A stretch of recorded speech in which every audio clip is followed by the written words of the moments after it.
এটা আমি অনেক ছোটোবেলায় খুব ইন্টারেস্টিং একটা লাইন পড়ছিলাম যে পৃথিবীতে বর্তমান বলে আসলে কিছু নাই। যদিও এটা আলাদা ডিসকাশন যে তাইলে বর্তমান বলে কিছু এটা কেমন কথা, সো ওই আলোচনায় আমি না যাই। তো আমি যে ইন্টারেস্টিং লাইনটা ছোটোবেলায় পড়ছিলাম যে পৃথিবীতে বর্তমান বলে কিছু নাই, কারণ হইলো আছে যেটা সেটা হলো অতীত আর হলো ফিউচার। বুঝছেন? মানে আপনি একটা কথা এই যে বলতেছেন, তার মানে এটা কি চলে গেছে না, তার মানে এটা তো পাস্ট। আর একটা কথা আপনি এখন বলবেন, তার মানে এটা তো ফিউচার। মানে আপনি খেয়াল করেন, সত্যিকার অর্থে নাও বলে পৃথিবীতে কিছুই কিন্তু নাই। ন্যানো সেকেন্ডস হোক, একটা মুহূর্ত হোক, বা সময়ের একটা কণা হোক, এটা হয় চলে গেছে বা আসতেছে।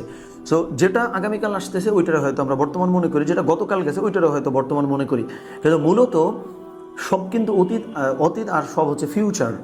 তার মানে হইল এই যে আল্লাহ সুবহানাহু ওয়া তাআলা বলছেন, খেয়াল করেন, এই যে আল্লাহ সুবহানাহু ওয়া তাআলা বলছেন যে তোমার ফিউচারটা ভালো অতীতের চাইতে, কারণ বর্তমান বলে পৃথিবীতে কিছুই আসলে নাই।